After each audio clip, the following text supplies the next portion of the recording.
I just do a very small, brief presentation about UniVets Global, which is why we are here today. And it's a training company that I founded a few years ago, dedicated to teaching hands-on practical skills. And for those of you who may not have recognized me, this is my face. I'm Andrea. I'm originally from Portugal. But I moved to Scotland right after I finished my studies. And then I started working outside of clinical practice as well, working with vets, moving over to the UK, and also then developing training for vets, and particularly surgical training. That's what we started with because it was one of those skills that it was necessary for vets who were working in the UK, and it was very, very hard to get that skill. And then we basically understood a simple fact. I think most of us kind of have this intuition where a lot of our skills that are technical skills and practical hands-on skills need to be developed through experience and hands-on training. So you cannot learn this from the books. And this is how we ended up working with in other areas as well of practice, veterinary medicine, and we run these training courses that are very much hands-on.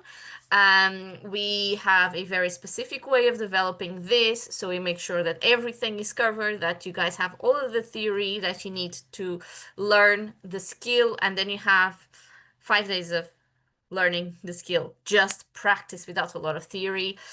We also find that you need to have a proper learning environment for this. So we make sure that everything is included when we do our training courses. So you don't have to stress beyond what you're already coming to learn.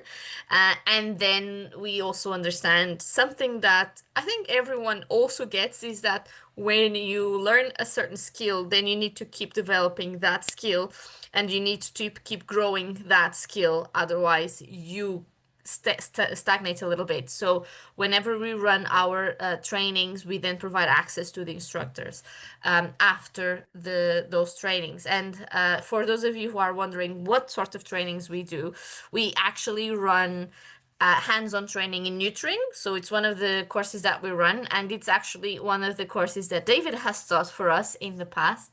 But we also do ultrasound and echocardiography, and for next year we have a couple more news and things taking place. And I counted this the other day, and we have had about 130 vets going through our courses. We run them in Portugal, Spain, and Romania, but for next year, it's basically going to be Portugal and Scotland. So, good news if anyone fancies traveling abroad. So we still are trying to find out what training is going to take place in Scotland, but we'll have some more news about that in the future for you guys. And if anyone is interested in keeping track of everything, this is our website. I'm sure you guys have heard about it. And this page here, the pre-registration form, if anyone is interested in any of the courses, you can sign up for the ones that you are interested in, and then we can let you know when the dates are available to join these courses. So we still have a couple that we are developing, but for next year we're going to have just space. We will have also anesthesia together with the space, and we obviously are going to have abdominal ultrasound, echocardiography, and potentially POCAs as well. So we're trying to do a lot of things that are useful for you guys. For this session, some of you are here for the first time. The idea is that we are going to have a presentation that is going to last about 45 minutes long, depending on how we go. And then at the end, we're going through Q&As. So what we ask you for the Q&As, because everyone is muted, we ask that you post your questions on the chat box. So as you have questions, put them on the chat. When we finish this session, we are going to go through all of those questions, and then we will see if anyone has further questions. You can keep adding them until we go through all of them. Anyone that is in the UK, this counts as CPD. We are going to give you the QR code for the One CPD app at the end of the webinar. If you are not in the UK and you want a certificate of attendance, we are going to give you the email for you to send us that. Now, without further ado, I'd like to introduce you to David. David, like I said, he's actually an outstanding teacher, and he has taught more than one of our surgery courses. He is his own boss. He has a practice in Liverpool. He's the owner and clinical director. In terms of clinical skills, he's got a lot of skills, but clinically, he has a postgrad in soft tissue surgery. And more recently, his adventures take him through teaching and education. So he's completing his master in veterinary primary care and clinical leadership and veterinary education as well. So lots and lots and lots of cool things. And I'm very excited to have you here, David. Yeah, no, it's great to be here. Yeah. Thank you for agreeing to join us today. I'm sure this is going to be outstanding. What is going to happen now? I'm going to shut up. I'm going to let you share your screen, and I'm going to keep admitting people who are still trying to join, because we're still rolling, and we'll get started with the session on your tips for neutering. Well, that's great. So yeah, so as Andrea said, I'm David. I'm like a general small animal vet, so not in referral practice, so very much focused on the skills for general practice. And today it's going to be trying to give you some top tips on neutering dogs and cats. And what I would say is I won't sort of talk through the whole videos. What I'm going to try and do is just give you those really practical tips in there as we go through.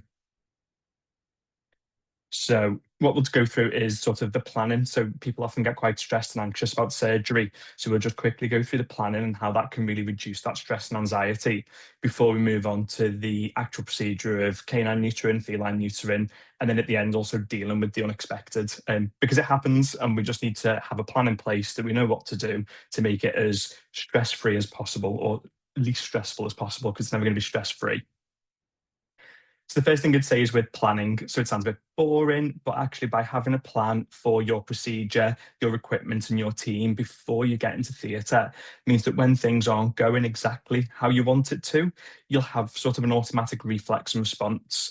And lots of these things with the planning are to try and reduce your cognitive load so that you can actually concentrate then on the surgery and you're not worrying as much about everything that's going on around you.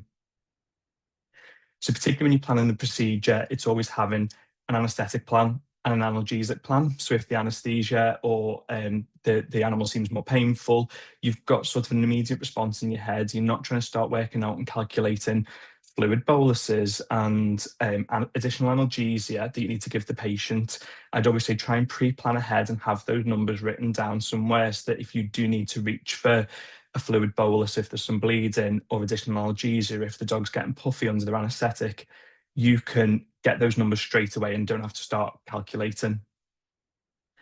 The other thing is the use of checklists. And what you'll often find is that when surgery's going well, it goes well and you don't have to think about it. But when you do have something unexpected that happens, that's when things get forgotten, things get missed.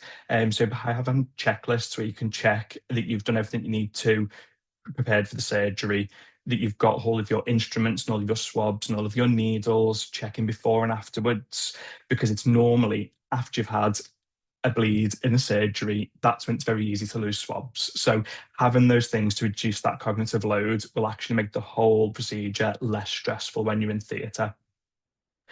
And most of these problems you can anticipate. You know, we know what the common things are that are going to be to happen in a surgery or under an anaesthetic. You know, it could be that the patient gets hypovolemic, hypothermic, they're painful, there's bleeding, we need additional instruments. So if we plan and anticipate those problems and have a way we're going to respond, it means you can actually concentrate on the surgery when you're in theatre. So part of that's also planning your equipment. Have you got all the instruments you need? What additional instruments might you need? And we'll discuss some of that later on in the top tips of some really good instruments to have that can be useful. Also think about how you lay out your surgical trolley. it's always really good that if you've got a sort of standard plan of where you put instruments on the trolley, when there's a bleed, you've got muscle memory to reach for those artery forceps. You know where your swabs are going to be. And it's also really important when you do more advanced surgeries, if you had entered an organ, so you've gone into the intestines, you've got a clean and dirty side. So even when I'm doing neutering procedures, I still have a clean and dirty side of the trolley. And the dirty side is where I'll put the removed organs, even though they're not technically dirty. It's just having those good habits are really good for your whole surgery. And just knowing what equipment's available. So if you do have suction available in case you had an issue, do you know where it is? There's all the equipment there for it. The last thing you want to do is have a nurse or assistant running around the practice trying to find the suction and the attachments. So if you've got something like that is usable, just making sure that it is ready and available, just to help save time and stress during the procedure. And then, as I said, the other thing is team. So it's not just one person in theatre. Normally, you're part of a team. So making sure you've communicated that plan of what to do if there's bleeding, you want to give a bolus of fluids, or what analgesies you want to give if the animal's painful. Having that communicated either verbally or written down, just so that it's there and the team are aware. As I said, with the suction, making sure they're aware of potential equipment needs, where it is, how to plug it in for you, which bits to pass to you. And also, if you've got a situation, if there is a sort of a bitch bay having an abdominal bleed, who have you got that can help? You might not have another vet that can scrub in, but have you got an assistant that can just hold abdominal wall back, something like that? So just knowing who's available, or even if you don't have somebody available, knowing that, so you know at that point, right, okay, I need to just deal with this as best as I can. And again, we'll talk about surgical tips later on how you can do that a little bit easier on your own if you don't have the luxury of an assistant as well. And another thing that I would say is sort of with planning is if you can plan some of the techniques you're going to use beforehand, it definitely helps. And I think this is my probably golden top tip for the whole webinar is being able to comfortably perform a miller's knot. So this video demonstrates it. It demonstrates a modified miller's knot. There are lots of videos on this. There's also different ways of doing it as well. So this is the way I do it, and we'll talk about it again later on in the video.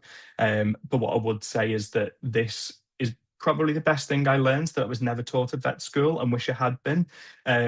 So yeah, so even if it's not the miller's knot, even if you use something else, such as a constrictor knot or something like that, having a sort of self-locking knot that you're comfortable with and that you can perform without thinking about it is normally the best way. Is going to be really, really useful for making you more comfortable doing surgery. And what I would say with this is, this is being performed on a dog castrate. That is the easiest way to learn these knots because all of the tissue is sort of outside of the animal. There's less things interfering, and it's one single structure. You're not having to go through a window like you would in a bitch bay. So it is easier to learn and practice on a dog castrate. So yeah, find a knot that you're comfortable with that is sort of self-locking and much more secure than a square knot or a surgeon's knot. And make sure you can sort of practice that on any sort of inanimate models beforehand so that you can just do it as a reflex once you get into theatre. The only thing I've mentioned there is sort of suture material for these because sometimes people panic. So I prefer to use PDO, so polydioxone. So your PDS type suture materials, your monofilament absorbable. And what you'll find, I prefer that because they're not slide down together because you've got two loops of material, they actually slide down together much more nicely. But what you can find is because it's a bit more elastic, if you do put too much pressure on it, the suture material can snap. So other people prepare vicryl type suture materials, so your multi-filament absorbables, because you're less likely to snap them when you put pressure on them. What I would say is when that material gets a little bit wet, sometimes the two loops don't run down evenly and people start to panic. And I'd say, don't worry, it's fine. Keep putting pressure on both sides and eventually it will all come together as a miller's knot. So yeah, that's just sort of personal preference, but find what you find most useful and what you prefer. But yeah, definitely have a self-locking knot of some sort that you're comfortable and happy with and you can perform easily. So then if we move on to canine neutering and feline neutering. So I have just got a little plug in here that I have started releasing free resources, which will build into more training material, and it's all through a platform called PeerVet. So these two are the first two resources that are free and should be up by tomorrow. And these are step-by-step guides of how to perform a bitch bay and a dog castrate. But what I would always say is when you're trying to gain confidence in a procedure, people often say, oh, I really struggle with performing a bitch bay. And what I would say is, well, which part? Because there's 23 steps there to a bitch bay, and it won't be all 23 that you struggle with. And you can actually then focus on the areas where you do want more support and training once you can break out and figure out which part is it that I'm struggling with. Or if you're a new or recent graduate or a student, you may say, I want more experience in all of it. And what I would then say is, well, actually, first concentrate on steps 1 to 4. Then when you're comfortable, do step 5, and then work through and keep a log of what you're comfortable with so you can see your own progress as well. But actually that's really useful to see and know so that you can go back to and refer back to so you can focus on the parts you want more guidance on. So it's actually a lot easier then to train somebody when they know exactly which part they struggle with. So we'll just start with dog castrates first. So I'm not going to talk through the whole video. I'll point out some little bits that are sort of top tips. So the first one is skin incision. So always remember that a testicle is not spherical. It is sort of egg-shaped and ovoid. So you only really need to make the incision as long as you need. If you point the more oval end towards the incision, you don't have to make it the full length of the testicle. So it means you've got a smaller incision, less to stitch up, and also the less tissue you cut through, the less likely something is to bleed and the less painful it is for the patient because you're going through less nerve endings. The other thing is often get asked, do you do an open castrate or a closed castrate? Very boring question to get asked. It is personal preference. There is some research to say that there are less post-op complications with closed castrations. And by doing open castrations, you are adding more foreign material, more suture material into the patient. But if you only feel comfortable doing an open castration to get your ligature tight enough, do an open castration. It's not a huge difference. It's whatever you prefer and can do safely and well for the patient. But as a lazy surgeon, less cutting, less stitching. I prefer closed. But yeah, like I say, people often think, is there a right or wrong way, or is there a better way? It's pretty negligible, I think, in my experience. It's just whatever you're more comfortable with. So the other thing which we'll demonstrate is, which we use in dog castrates and bitch bays, is a 3-clamp technique. Now, sometimes in a sort of what you'll see in textbooks is using the 3-clamp technique with 3 clamps always there. You can do it with just 2 clamps. But the main thing is thinking not just that it needs 3 clamps, it's what is the purpose of each of these. So what I would always say is this is my diagram of a testicle and a cord. So the testicle's at the top and the cord's running down. So it's sort of what you would see as the surgeon at the table with the testicle away from you. And the forceps that are closest to the patient will be producing a crush mark. So that is where you want to put your ligature, because by crushing the tissue, it'll be a bit more soft and friable so that your ligature should sit more tightly. What I would also say is my other top tip is once you've put that crush mark on, you don't want any other instruments like rat tooth forceps or tissue forceps going and touching the tissue below that crush mark, because what you don't want to do is damage the cord, put a hole in it below your ligature, and then you're going to get bleeding there and you're going to have to put another ligature lower down. So in my mind, once you've got that crush mark on nearest to the patient, you only want your fingers to touch anything below that point so that you're less likely to cause trauma and bleed into the cord. The other 2 forceps above are both to stop bleeding. So one's to stop bleeding from the patient and one's to stop bleeding from the tissue that you're going to excise. The bleeding from the tissue you're going to excise is not actually an issue for the patient. It just obscures your surgical field and makes everything a bit more difficult. Some people don't put that on and then wonder why the surgical site looks more bloody and everything gets a bit pink and red. It will just reduce that happening. So I would always recommend putting the 3 clamps on just to stop your surgical field being obscured. And then the aim then is once you've got your crush mark on, I always say lay the ligature under the crush mark. So don't tighten it, just lay it around the tissue under the crush mark. Then you'd want to remove the forceps that produce the crush mark and let the ligature sit in there and then tighten it.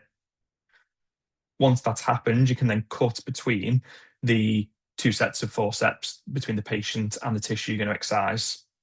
Then you can remove the testicle and the forceps that have been excised, and then you're left with the bit which hopefully won't bleed when you remove these forceps. And that's what you're aiming for, is the tissue that goes back into the patient to not bleed. Sometimes it does. It happens to everybody. Still, no matter what your experience is, it happens. It's actually quite good that it happens, particularly if you've got somebody with you that you're being trained by, so that you then know how to respond to it. It's always better when it happens when you're with somebody. But yeah, it happens. So the first thing you would then normally do is reapply some artery forceps to stop that bleeding, and then put another ligature on. Ideally, you would put another crush mark on and then put another ligature on. When we're talking about bitch spays, and cat spays as well, there are times where I don't do that.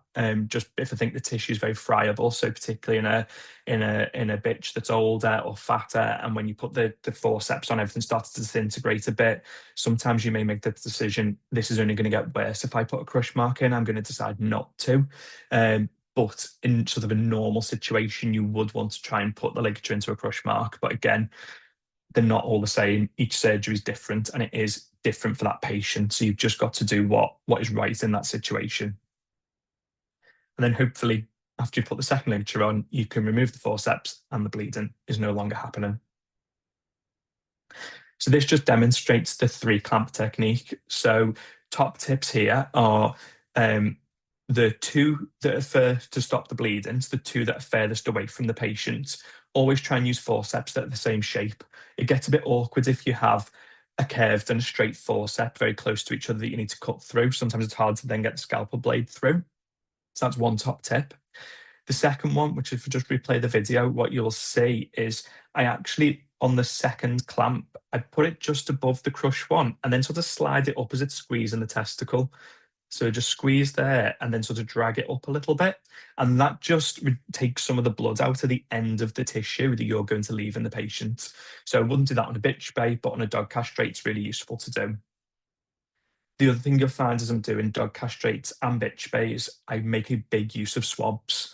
So I've placed a swab there because then when I'm going to put my ligature on, the only thing that should get stuck in that ligature is the swab. If there's anything that's not the cord that's going to get stuck there, it will only be swab and not things like subcutaneous fat or the skin. So it's just easier to see that all you've got stuck in it is the swab.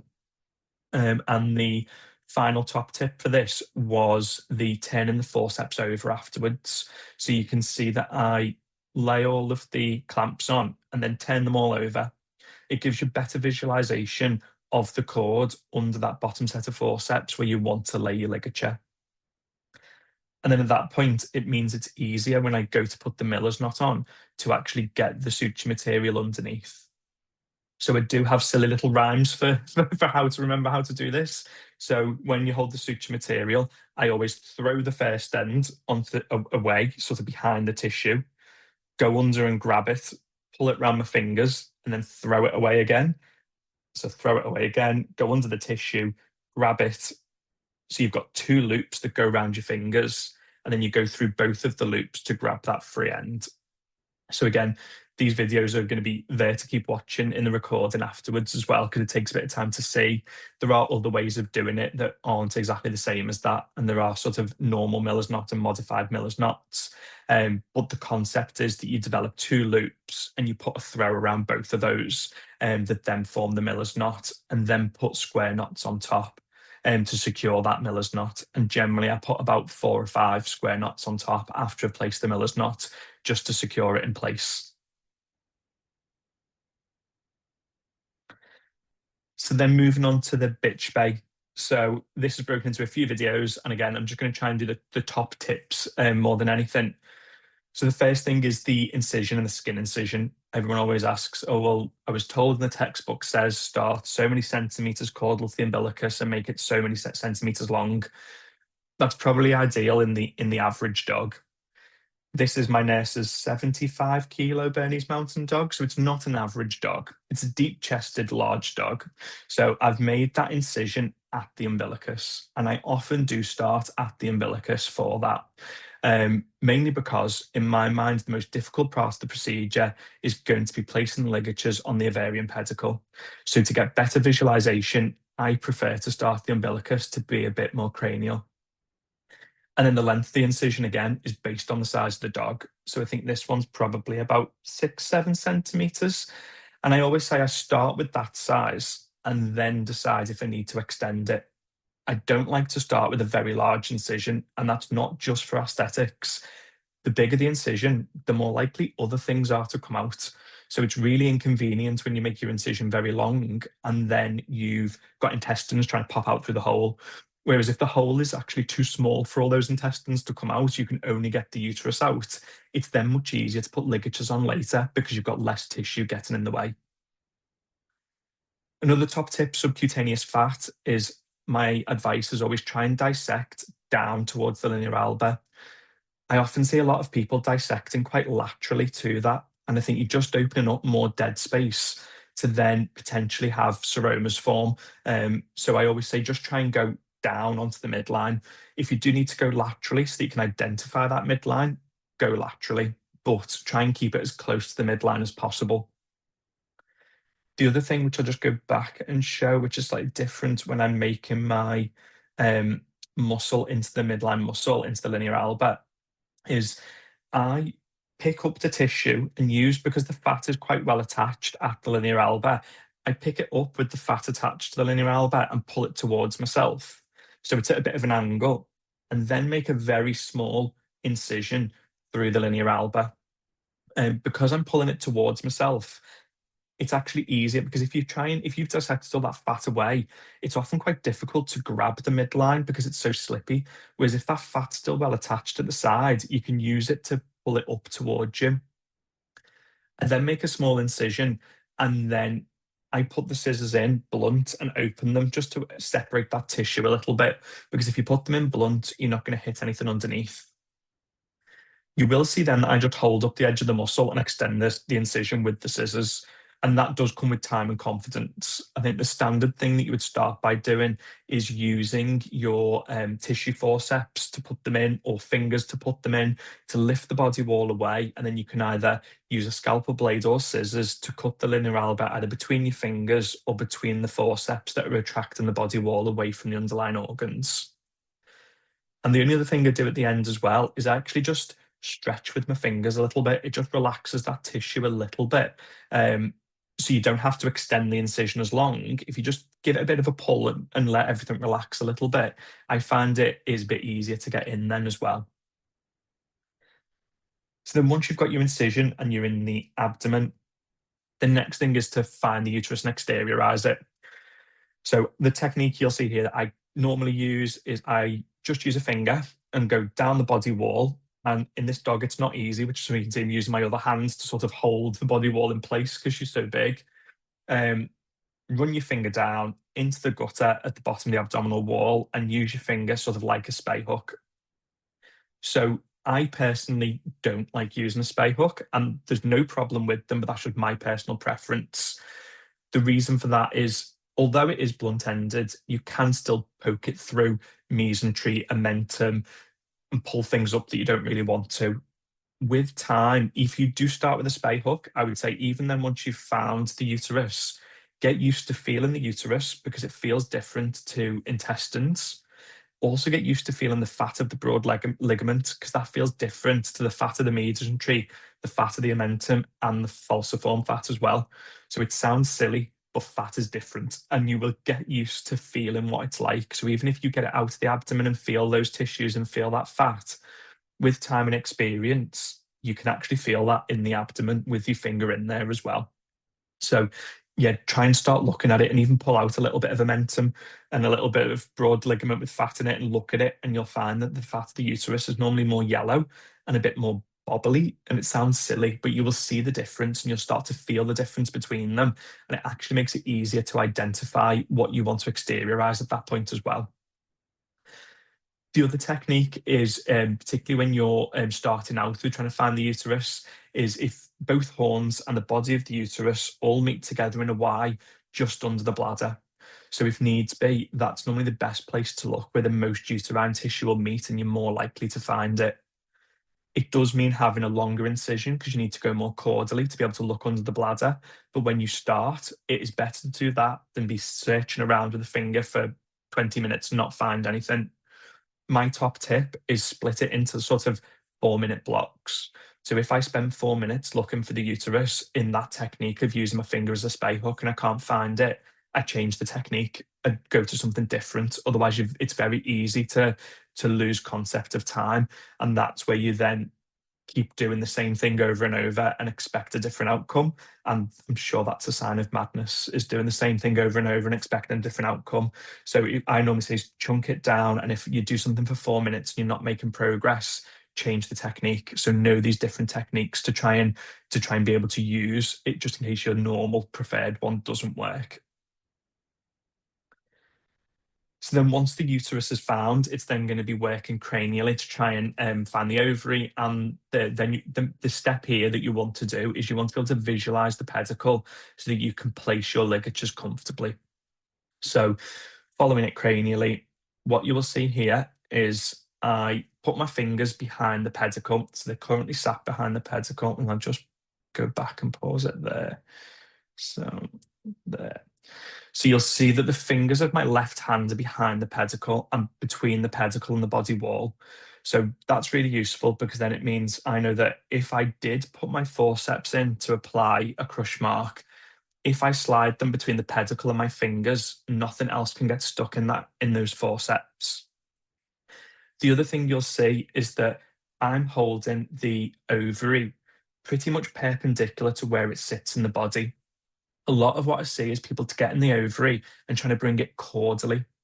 Now, the ovary is sat at the end of the ovarian ligament, so that is a fixed length. So if you try and pull it caudally, you're not going to get as far above the body wall as if you would at being perpendicular to where it sits. And then you'll get more visualization because it'll be further exteriorized from the body wall. So try and keep it perpendicular to where it would sit in the body. So I am literally pulling it at 90 degrees to the tissue and to the table and where the kidney would be underneath. And it's amazing just how much a couple of centimeters difference that can make by holding it here rather than more caudally. And as I said, this is a 75-ish kilo Bernese Mountain Dog. I've not done anything to that ovarian ligament yet. And you can see that this is the bursa here. So the ovary will be sat up here. And I've already got all this space to put clamps and ligatures and forceps in. So that's the other thing people often ask is, how do you break down the ovarian ligament? And I go, there are ways of doing it, but why are you doing it? Everything you do in surgery should be for a purpose. So the purpose of this step is to be able to visualize the pedicle, to get enough clamps on safely, to apply the ligatures that you need to. So the first question always is, have you got enough visualization without interfering with that ligament? And if the answer is yes, do nothing. If you don't have enough visualization, my next step then is to just try and stretch the ligament, which we'll talk about in a second. If I've tried to stretch the ligament for sort of 4 minutes and I don't have enough visualization, then I'll go and try and break the ligament. So it's not thinking, if I had that visualization and I could get all my clamps and the ligature on, why would I add another step of trying to break the ligament? It just causes more trauma to the tissue. You could potentially put a tear in the pedicle. It's going to be more painful for the patient. So yeah, just make sure everything you do is for a purpose. So this is my diagram of what it looks like then. So you can see you've got your bursa and the ovary. The ovary wouldn't be that big, but it's sat within that bursa and tissue there. The ovarian ligament is sort of attached at this pole down to the kidney. There is then a bit of a gap, and then you've got the pedicle, then you've got the broad ligament and the uterus. And what I would say at this point is, if you are stretching or trying to tear or cut the ovarian ligament, you want to do it as close to the ovary as possible, mainly because you are putting pressure on these tissues at this point. And what you don't want to do is it happens, and it happens all the time, so it's not a problem if it does, but you could bruise or even tear into this ovarian pedicle when trying to break this ligament, particularly if it's a very tough fibrous ligament in a deep-chested dog. What you don't want to do is try and work down here, because if you then put a tear into this pedicle, you've got less pedicle to put ligatures underneath to stop that bleeding. Whereas if you've put a tear up here, you've got more tissue to ligate underneath safely. So what I normally do is with my right hand, will pinch the cranial aspect, like sort of the distal aspect of it here. I will pinch that with my right hand between my finger, my thumb and index finger. And then with my left hand, we'll pinch here with my thumb and index finger and start stretching or trying to snap it. So it's very fine movements between your fingers and thumbs. What I don't like to see is people holding it up here and pulling down, because that's where you start getting rips and tears at this point that are sort of more difficult to address later. You want all the pressure to be between your fingers and thumbs where you can hopefully see them, and also where if there is a problem, you can fix that lower down on the pedicle. So this just shows it again, but on the right ovary, because obviously that is going to be more cranial, so slightly more difficult. So this is just showing you how I would visualize it. And again, just follow it cranially. And what you'll normally find at this point is, particularly on this, on the right ovary, I normally do use swabs a little bit more. So here I'll pack that abdominal wall off with a swab away from me. So again, less likely to have falciform fat and intestines coming out. Still put my fingers behind the pedicle. I've got the ovary pinched between the thumb and index finger on that left hand. And then again, reflect everything away from me. So you're still perpendicular to the patient and you're reflecting everything away so that you've got a good visualization of the pedicle. And because I sort of arc it away from myself, it gives you more tissue. If it was just a straight line, you'd have this much. But when you arc it, you're increasing the surface area that you can see. So it gives you, again, more space to put those clamps in.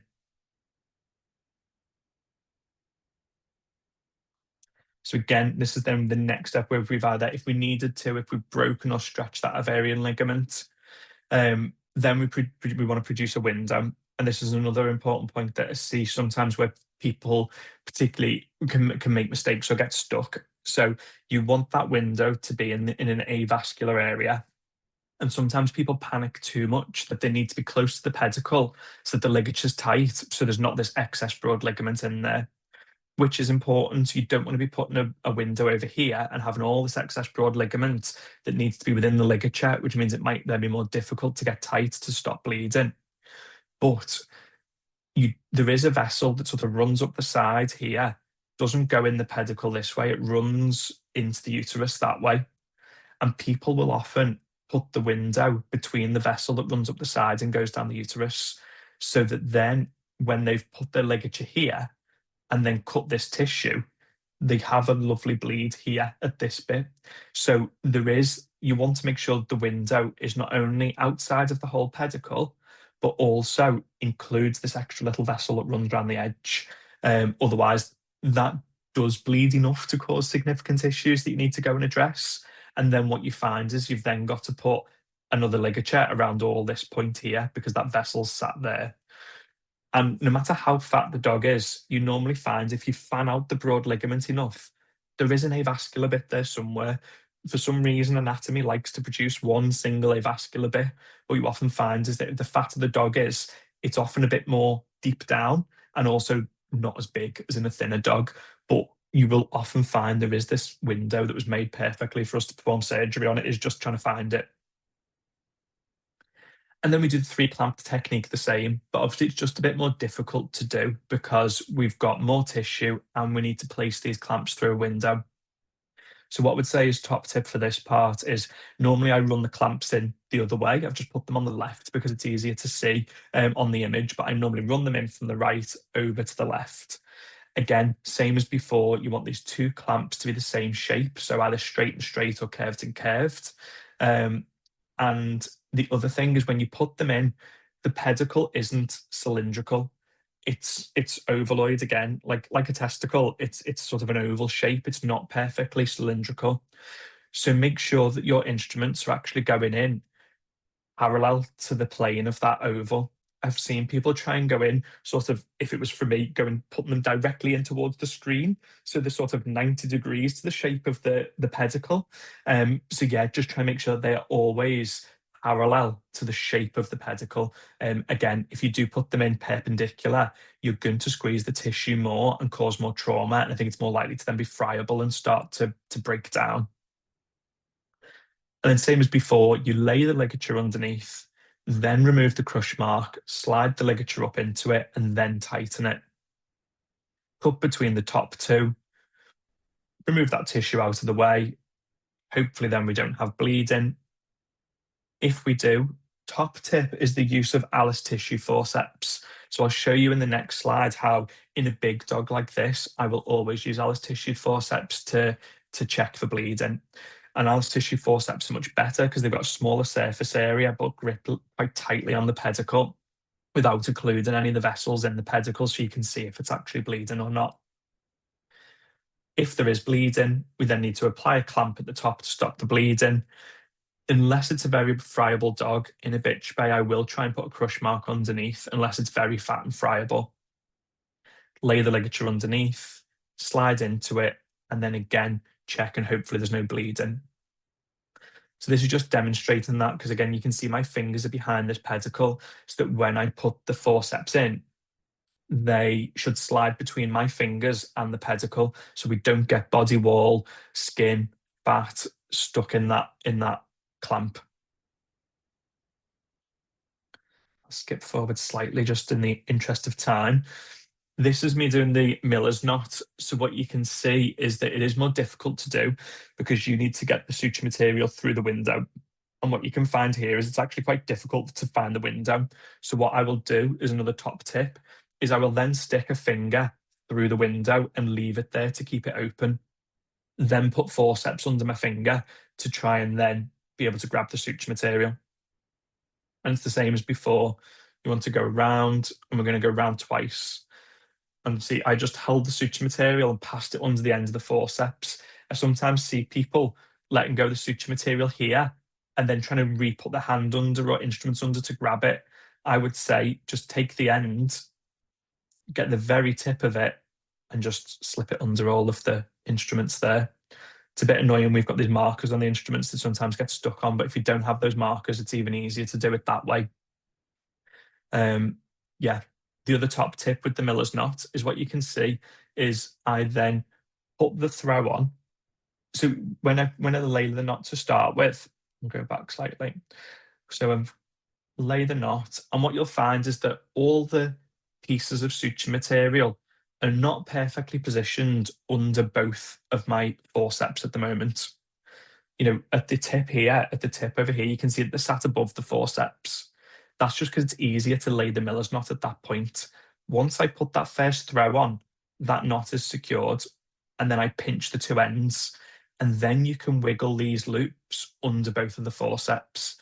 It's actually easier to lay it above, and then once you lock it, then you can put it in the right place. Sometimes it's more difficult to try and lay it under the forceps and not lose the right shape of the miller's knot.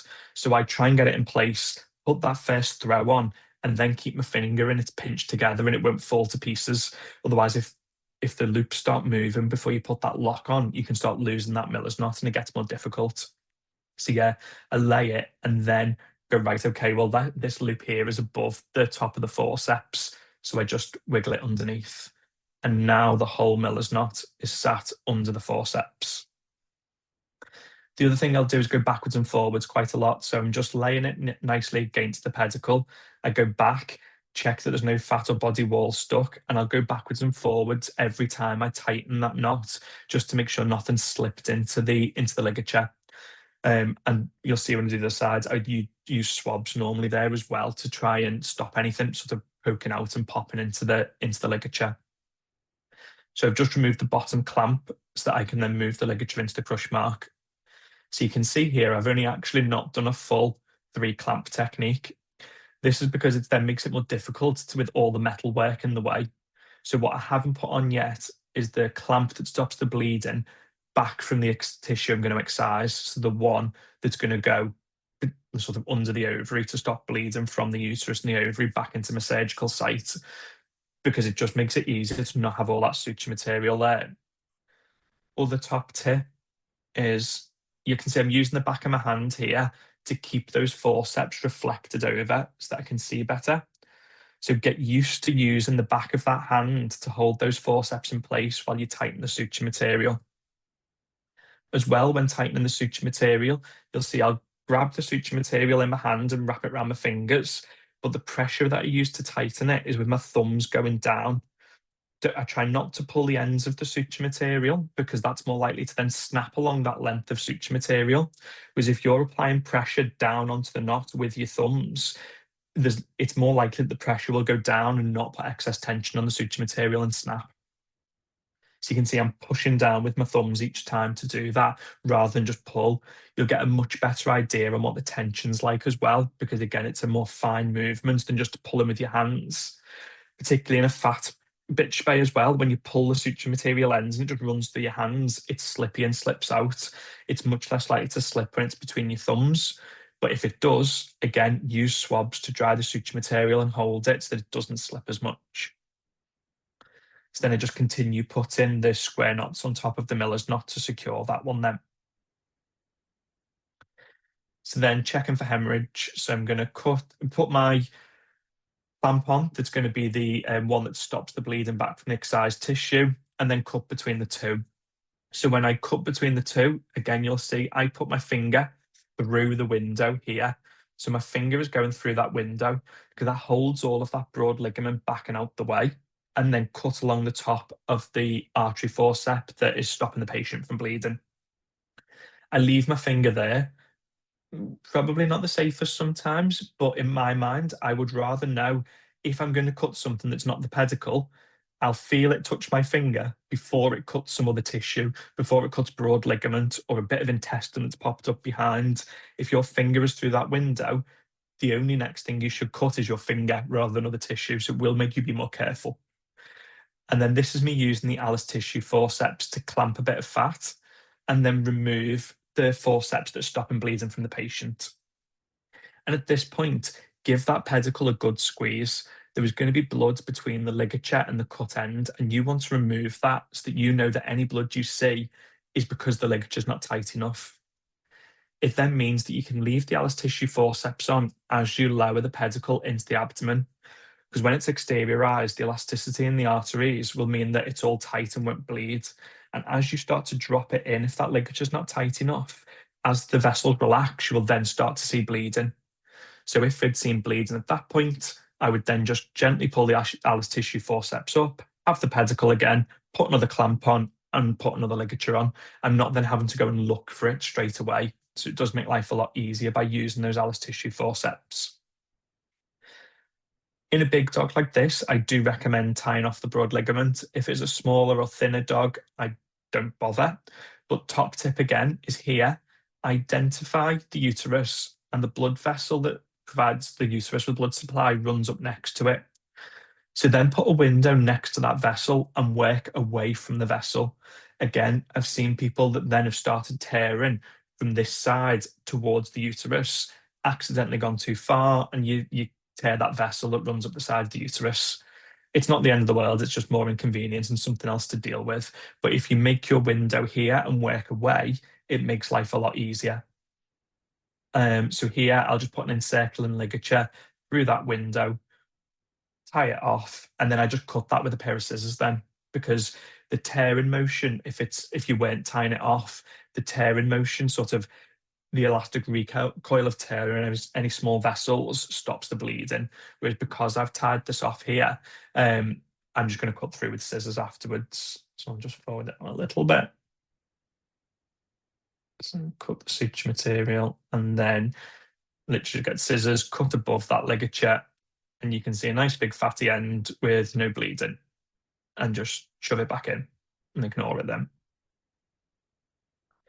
So I've skipped ahead slightly because the doing the right ovary is exactly the same repetition as the left one.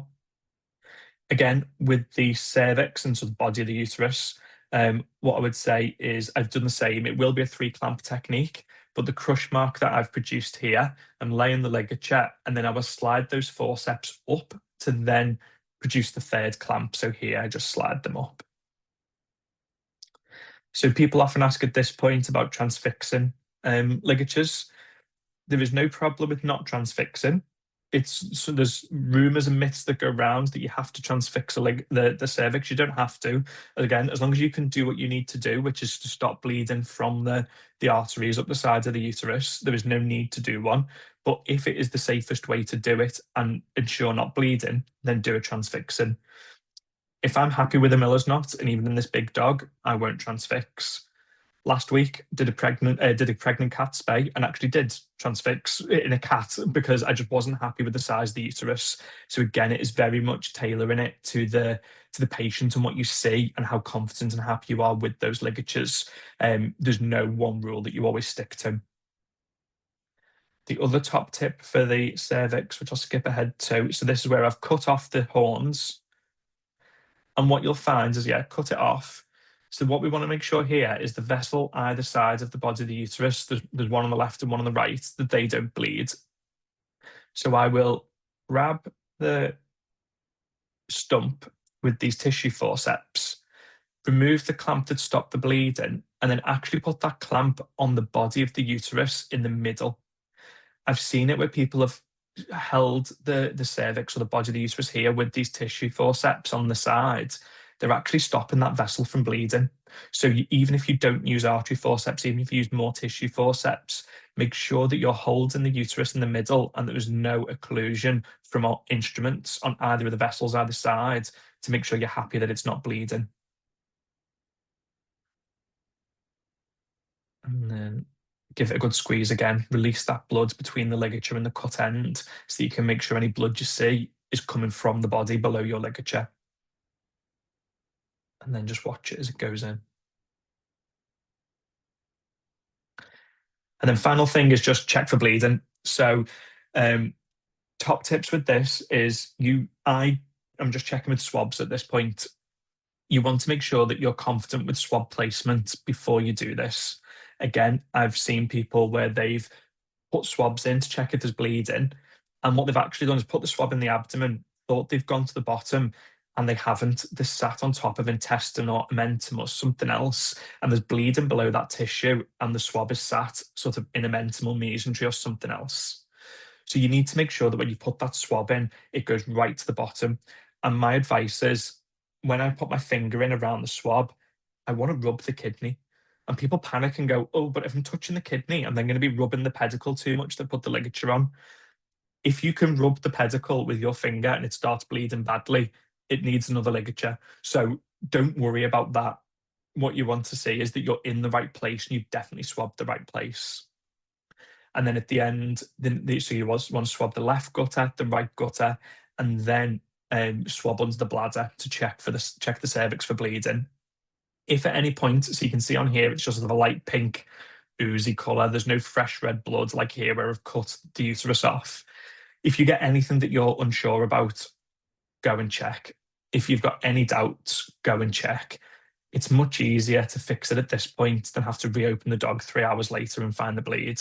So if you've got any doubts whatsoever, extend your incision and check. And I'll say in a few minutes what to do to sort of do that, getting down to the pedicle, because you would do the same technique if you thought there was a bleed or you knew there was a bleed. There are techniques you can do to try and make sure you can find that as easily as possible. We're going to quickly touch on feline neutering. So this is cat castrate. And this is with the use of an instrument. Now, this is my preferred technique. I think it is much quicker, easier. And I think the big difference with this compared to doing it with a hand tie is you can see the knot all the time. Whereas when you do hand ties, the knots disappear into the cat. When you do an instrument tie, you can see where the knot is and that you're happy with it. And I have seen people with bleeds from cat castrates that we've had to then go back in and fix afterwards. It's quite rare, but it does happen. But I prefer this technique. So again, you'll be able to see the video on the recording of how to do it, because you can play it over and over. What I would say is get a ball of vet wrap and some bandage. Make yourself a false testicle and cord, and practice sellotape at the end of a table and practice the technique with that. But yeah, I really like this technique because I do think it speeds things up. You can see how little blood there is as well, because I've not separated the cord from the blood vessels to tie them with a hand tie. There was very little bleeding. So yeah, so it's just another one to look at and try out for. Let's see the shape of spinning it round. So you produce a loop around the artery forceps, clamp the testicle, well, the cord below the testicle, put the testicle off, and then push the loop over the ends of the artery forceps. And then you can see it push the knot down until it stops and tightens, but you can see that knot the whole time. And then you can just cut any excess tissue off between the knot and the artery forceps. And then I'll briefly touch on cat spays. Again, midline or flank, it really depends on personal preference, local things that you decide to do. Midline is generally easier because you're more familiar with the approach to the abdomen if you're doing bitch space. And it's also easier to identify and address any bleeding. The flank, it's much easier to monitor wounds post-op, particularly if you're doing trap neuter release work. It's also less likely to herniate because there's no pressure on the wounds compared to the gravity if on a midline wound. Again, as a lazy surgeon, there is less of an incision, less suturing, it's a quicker procedure. So I'm just going to touch on if you're doing midlines, the whole approach is pretty much the same as a bitch spay, but smaller. With flank incisions, the aim is with the flank spays, get the incision in the right place for the cat, and the whole thing is a lot easier. Now, there's lots of different ways people do it, of put your middle finger on the greater trochanter, an index finger on the wing of the ilium, and then make a triangle where your thumb lands. I don't do that. I put my finger with the tip of my finger on the wing of the ilium, and my knuckle is normally where I go. So the knuckle in the middle here. Sometimes with small cats, it's not quite right. With big cats, it's not quite right. There's no perfect way because you always have to modify it to the cat. Because if you did some of these techniques on sort of a 1 kilo kitten that's on a trap neuter release, you'd probably be making an incision down here. So you do have to tailor it to the patient. People say, should you make an up and down incision, a slanted incision, whatever you need. I'd make a sort of an incision that's perpendicular to the spine. Some people do them at an angle like this, which again is fine because then the end that's more dorsally is closer to your ovaries, and the end that's more ventral is closer to the cervix. Whatever you prefer, there's no big difference. It's whatever works for you. The one thing I would say when you're doing a midline is finding the uterus is think what you're going to encounter from a different direction. So what you will normally find is you've got the spine and sublumbar fat, and then you'll have your colon.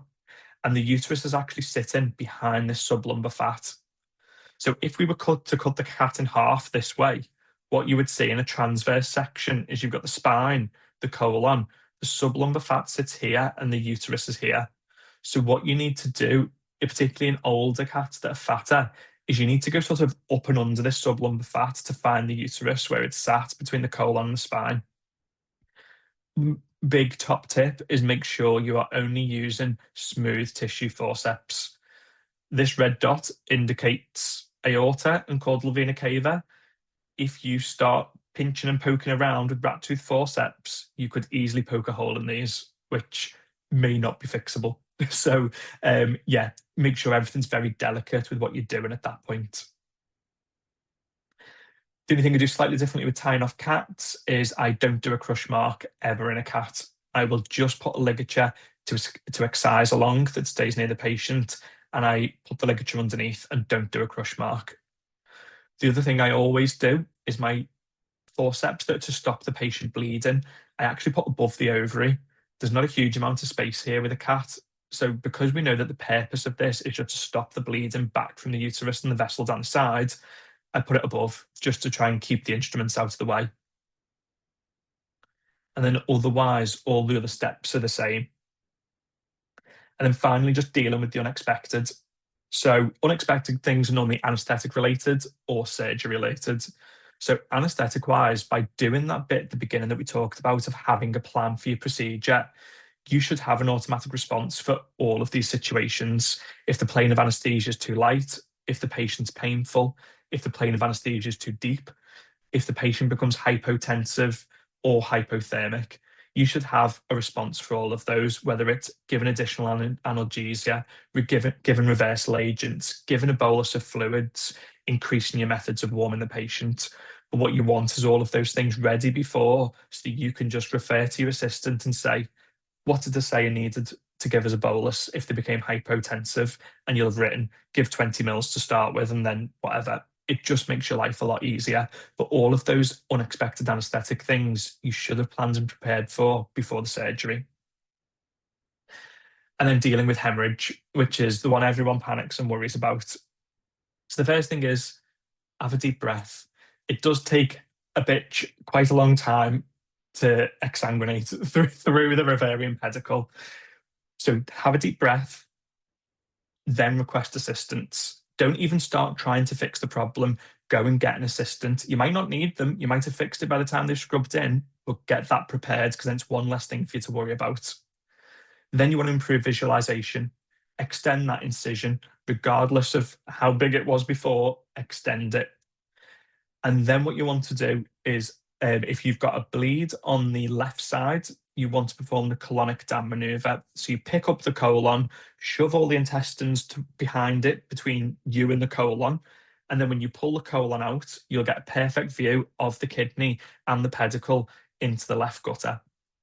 That's easier to perform than the duodenal dam maneuver. So the duodenal dam maneuver, you have to put your hand in. I normally feel the stomach, feel the pylorus, and then start pulling the intestine out, and you'll see that it's got the pancreas within it.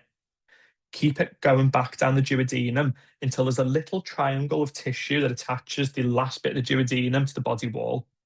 And what you then want to do is put all of the intestines behind that duodenum away from you, and then turn the duodenum away. And when you look down, you'll get another perfect view of the right kidney and the right pedicle. And what you can normally do with that, even if you don't have an assistant, is if I was doing the right kidney or the right pedicle, with my left hand, I'd hold the duodenum back and then slide the forceps in with my right hand and just put the clamp on, where you'll be able to see the bleeding. Once that clamp is on and you've stopped the bleeding, stop again and have a deep breath. Once you've stopped the hemorrhage, you can then calm for a second because you've stopped the bleeding, and then you can work out how to put ligatures on. But yeah, they're the three things you want to do. And I will be trying to get videos, or at least animations of those. Normally, we're not planning on videoing anything at this point when we've got an emergency like this. But I'll definitely try and do animations of how to do it, which I'll add onto the free resources as well afterwards. And like I say, that's where you'll be able to find all the free resources afterwards. Like I said, the initial diagrams and flowcharts should be up tomorrow, and I will keep adding to them. So even if you go on and follow, once the initial ones are up, you'll get a notification when any further resources go up as well. Beautiful. I will be Yeah. sharing the link as well when I send everyone the recording. I'll make sure that we link to these resources, the free resources that the guys can get access to. Yeah, David, thank you. Thank you for this. This was really, Yeah. really, really cool. I'm pretty sure, I mean, we've got a lot of comments. So let me, before we go through the questions, I'm just going to share the QR code that I have here for everyone, and the email for the certificates of participation. So let me see if this is going to work. So guys, in the UK, you have to do CPD. We have the One CPD app to track everything. You have the QR code here. And in terms of reflection for our CPD requirements, I have a very basic question here for you guys, which is, what did you learn? That is going to help you improve your technique for the next surgeries. Just a quick note as well for the next webinars that we're going to have with UniVets Global. We're going to have one on anesthesia of brachycephalic breeds. We are also going to have more Ohana Animal Charity webinars, which we will email you about, because we have one pending date, and we actually just had one last week, I believe. So we will keep you posted on that. Anyone that is not in the UK and would like a certificate of attendance, send us an email to info@univetsglobal.com. Note, the email is different from the one that you guys are used to. It's info@univetsglobal.com. So it's not the same as you've had before. It will take a couple of days because Curlin is off on holiday for this week. So you will get it next week when she is back, and you may also get it from Louis instead, who is our new team member. So I'm gonna leave this here. I hope if I keep it like that, that you guys can access it. And now we'll be going through the questions because we have a couple, David. So actually, I'm going to start with one from Konstantin, which is about suture materials, and he was asking there's this myth that Vicryl sutures may be worse for healing and may be more likely to have bacterial adherence. Did you ever notice this? So normally with the viral and bacterial adherence, it's normally people are thinking about it when you've got a contaminated wound that you're suturing, something where there's already bacterial contamination. It can then wick bacteria along the suture material. But when you're using it for ligatures and a bitch bay, it's an aseptic procedure in a sterile environment to start with in the abdomen, and the suture material will be sterile as well. So the risk of it actually causing a bacterial issue is really, really low. Mhm. As for healing, I think the Vicryl probably dissolves a bit quicker than if you use PDS as well. So you're probably actually going to have slightly better healing from Vicryl.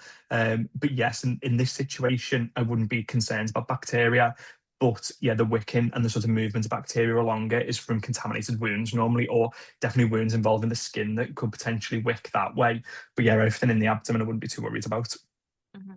This is not part of the question, but it's a question that I have. Yeah. I don't know how many midline versus cat flank space you do. Uh, Personally, I have noticed more reaction with monofilaments in the midline than in the flank. Yeah. Did Are you agreeing with me? I yeah, I do as well. So I actually even my so I didn't mention it, but on bitch space enclosure and cats as well. Um, there's a myth that goes around, particularly in the UK, that you should use PDS in the midlines. From what I was taught at uni, all the research on that was based on equine colic surgery and the wound breakdown following colic surgery. Um, so yeah, I personally use Vicryl type in the midline, particularly in cats. I think part of it is the length of time that it's there.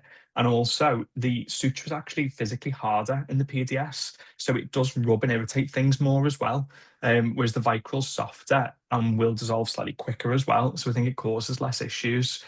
I, even in that 70 odd kilo bitch bay, I use Vicryl in the midline in a continuous pattern because that's what I'm comfortable with and I've not had a problem with. Some people would say, no, you should use PDS for that. Again, if you're not having problems and it's working, like Mhm. it's not an issue. But yeah, yeah, Mhm. Oh, and just one more question before I forget, because I don't think anyone posted it. I had this discussion with the feline only vet when doing surgeries in the midline, that in cats, in dogs, we used to do like the full 3 layers where we do the muscular and then we do the subcut and then we do the skin. And I had this discussion with this vet, and she said you should not be doing subcut in cats as a rule. It should be the exception, because that actually increases the amount of reaction that you have, especially in the midline. Was she right? Or was she following it's some evidence I that you don't know know of? about evidence. It's something I have seen anecdotally. Is that if you find that you've got a cat post-op with its midline and it gets a big swelling, it always seems to be the fat. It's like you can feel the muscle underneath, you can feel the skin over the top, and it's the fat that's swollen. Yeah. So I can see where she's coming from. I don't have any scientific reason, but that Mhm. kind of I still stitch the fat, but now that you've said it, maybe I'll try not. I think the other thing that made me less worried in cats is that generally the skin, I don't think you get as much dead space formation between the layers as well. So I think whereas you're trying to reduce the dead space in the bitch bay, maybe it's not as much of an issue in a cat's bay, but I don't have any actual evidence-based Mhm. cause for it. But yeah, that does kind of link in with what I've seen. Yeah, well, I was just wondering because I don't do a lot, I do mostly flank. I don't really do a lot of midline unless it's necessary. And the ones that we have seen, certainly the ones that we've always had issues with, was like you were saying, usually the fat Yeah, causing issues. So, and like big swelling that you where the knots are, and you're thinking, yeah, is this a hernia or not? And it's usually not. yeah. But It's just a lot of sometimes, reaction. yeah. Yeah. Now, a question for people with large hands. If your hands are large, what technique do you do for the bitch space? Like when you're using it to hook your Yeah, and I think wrist. if that is something, because obviously you would then need a bigger incision to get a finger in to be able to locate it. I think if your technique that you're using at the moment, using a spy hook, is working, carry on with it. Because I think that's the main thing, is that yes, you'll then be able to have a smaller incision. Um, it's hard for me because I don't use spy hooks, so I don't know how to do it. But if you're using it and it's working, carry on. And if you actually think that you just want to refine that step, find somebody else who uses a spy hook that can help you refine that step. Because yeah, that probably is going to be better in the long run than always needing a larger incision to get your hands in. Mhm. Yeah. I have small fingers, so this is not a problem. Yeah, I've got very I small hands, so I'm uh, fine. I reckon as well, if it's a small dog and your hands are, big, but your incision site is large enough that you can actually reach the bottom of the dog quite easily, Yeah. because you have bigger hands. So maybe it is actually easier. Um, do you use local anesthesia? And when and how do you do it, if so? Yeah. So we normally use a line block when they're getting prepped. So the nurse will just put that subcutaneously under the skin beforehand. And then we will normally try and do a splash block of the pedicle. So we will just drip lidocaine onto the pedicle after it's been cut. I know some people inject into pedicles and put like stuff in, like we'll put it into the pedicle. I just try and traumatize the pedicle as little as possible. So yeah, that's normally what we use, but we do use a lot of other things as well. So like all our bitch bays get ketamine, you'll get methadone, medetomidine, paracetamol, and non-steroidal. So when you add in all those things in, each one helps a little bit. So I think actually a splash block's probably enough rather than injecting into the pedicle. So It's first time I'm hearing someone use ketamine. What is the purpose and what dose are you using? Are you using that pain relief dose, like subcut injection, or? So yeah, normally do it IM when they're getting prepped to start with, and then they all get their IV fluid spiked with it as well. So they get a very low dose CRI through the procedure. I can't remember off the top of my head what the doses are, but yeah, we Yeah. give an IM before. I've definitely found. So I think in this big dog, it didn't get it. And when you watch the video back, when I start pulling on the left ovary, you can see her puffing, and then she stops, and that's because then I've asked the nurse to give the ketamine IM because I thought, oh, we probably don't need it. She's a big dog. She had lots of drugs. Yes, we did. So then she got ketamine at that point. So yeah, even if I didn't give it for some reason in prep, I would normally then give it if they were panting like that. So yeah. So it's not part of your pre-medication. It's done separately after they're sedated, or is it? Yeah, once they're induced, when they're getting Yeah. prepped, that's when they get their line block and their IM ketamine. Just 'cause if you do it too early, I don't want them to be too sleepy before I start pulling on things. Otherwise, the depth of anesthesia is too deep because there's no Mm-hmm. painful stimulus. So if you give Mm-hmm. it during the preparation for the surgery, it's closer to me pulling on the ovary, which Pulling is the most things. painful bit. Yeah. Yeah, I never heard about that. That's quite cool. But we were thinking about, because we do it for the cats. We were thinking about it. I feel like a lot of people are scared about ketamine in dogs because they kind of have those weird reactions and get a little woohoo and Yeah. aggressive in some cases. But It's definitely the low doses help. yeah, Yeah. it's like it's not one of those uses the doses we use to premedicate. It's one of Yeah. more for pain control rather than actually making them out, putting them out in the sleep. Hannah is asking, how big are the risks of crushing clamps, making tissue deterioration, and basically losing your suture over that? Where's this? It's So at crushing. So basically, I think what Hannah is asking is how likely is it that when you are crushing, you're actually going to break the tissue? Yeah. I think it's very much based individually on the patient. I think more patients than not will benefit from having a crush mark to put a ligature in. Whereas, yes, I think that's what outweighs it. The other thing I've not said is whenever I put any of those forceps on, there's it's like three ratchets on the clamp. I only ever do the first ratchet for anything, even if it's to stop bleeding, like from the end, or to make a crush mark. Just one ratchet. I never put all three on. And I think if you just use one, that risk is lower for Mhm. damaging the tissue to the point where it's an issue. this is the other reason as well why when I put the crush mark on, the other thing I've seen some people do is they will clamp to do the crush mark, or they'll put all three instruments on, then take the crush mark off, and then go to lay the ligature. And that really worries me because you're moving the tissue a lot more and you've got no ligature in place. Whereas if you lay it before you take the crush mark out, if it does start to disintegrate, you can just grab the ends of the suture material and quickly tighten it. So you've got Yeah. something there. Whereas I Hmm. have seen people do a three clamp technique, then take the bottom one off and then start trying to lay the ligature.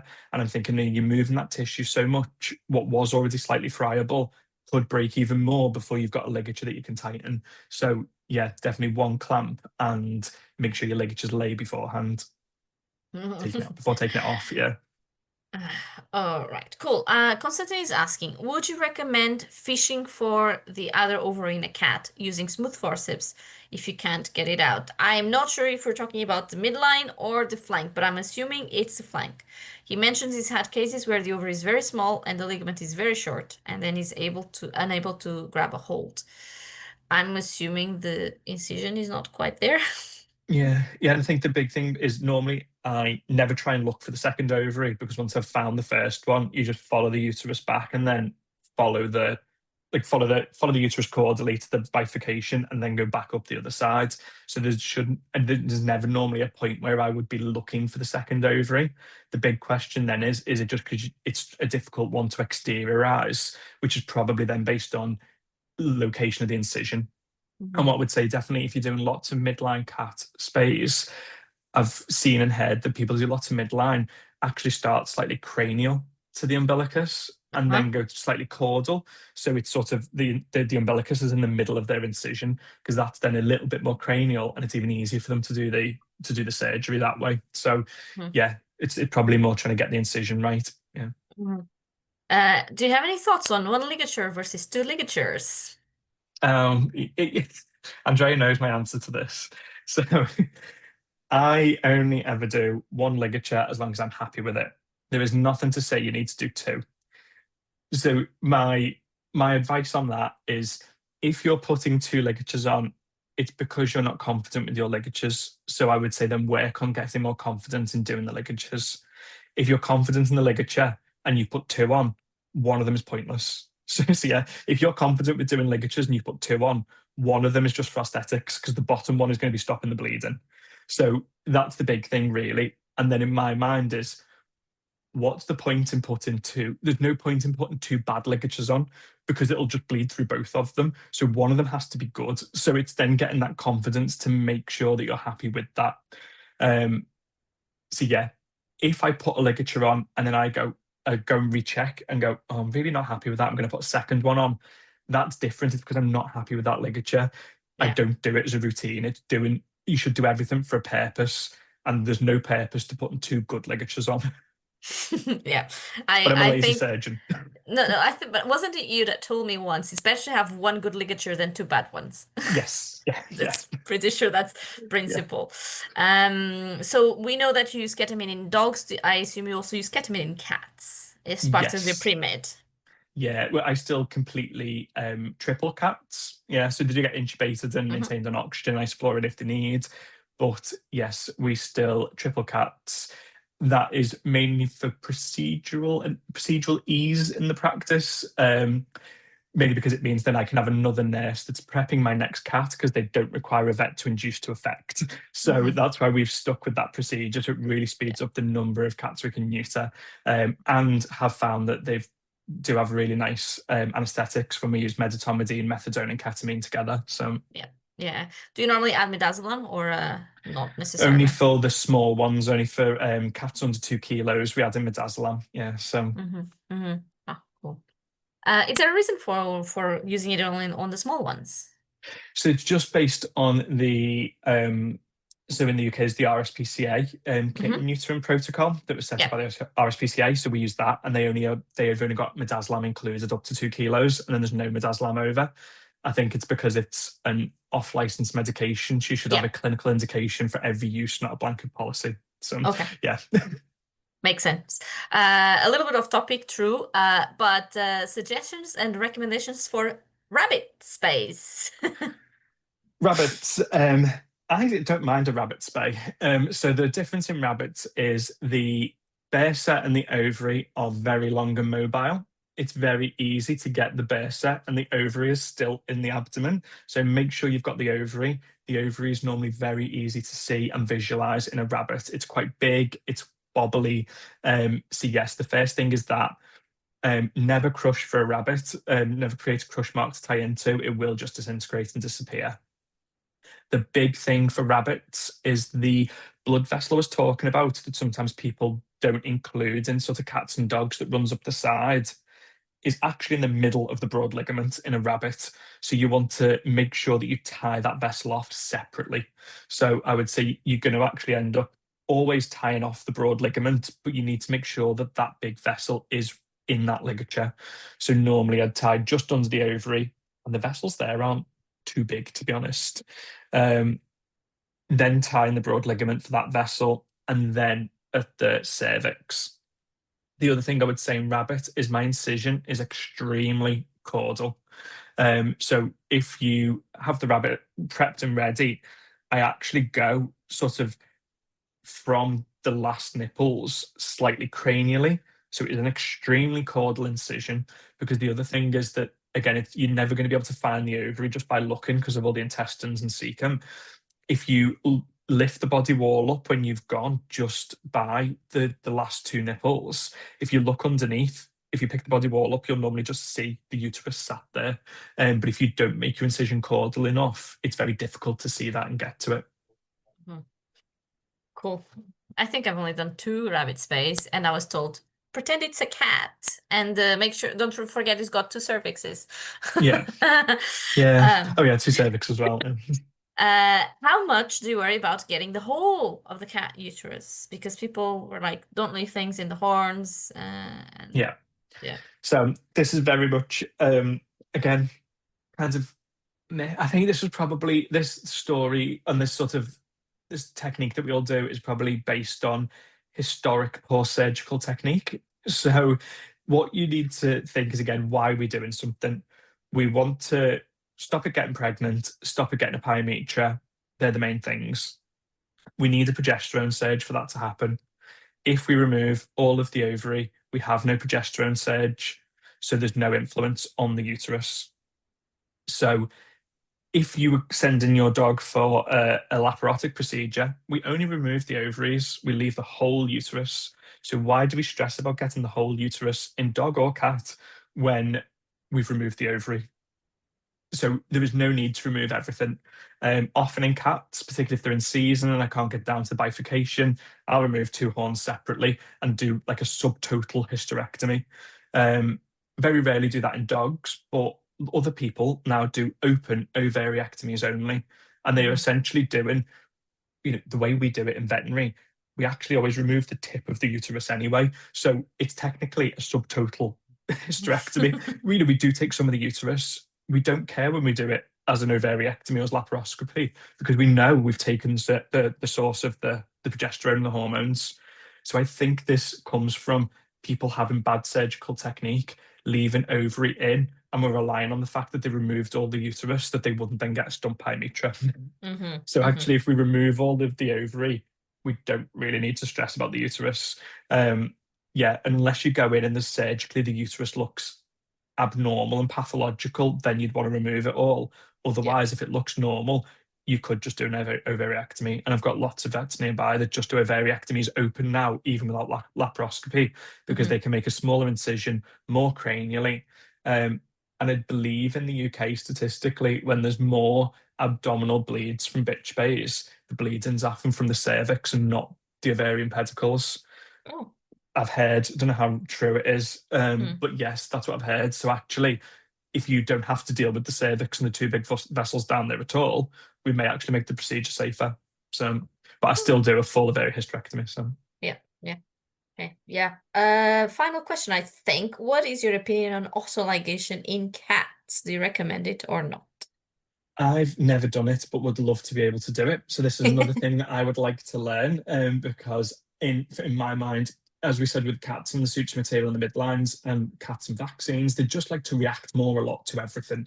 Yeah. Cats and sequestrum in their eyes, you name it, they like to react more. So I would love to put less suture material in my cat space.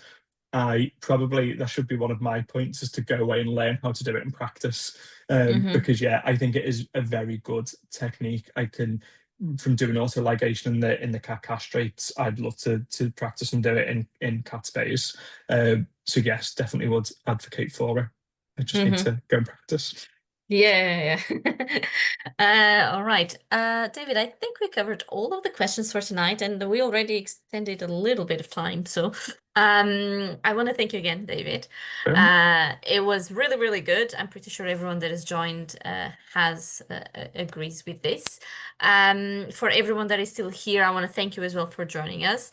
I will email everyone with the recording, and I will also share with you the resources that David has produced, which you can access and keep track of everything. And of course, the videos are really, really, really useful. David, thank you. I wish I had done something like this when I was a new grad. And I would not have panicked as much with my beach space. Uh, I hope this was useful for everyone. And I want to thank you one more time. And David, we will stay in touch. Thank you so very much.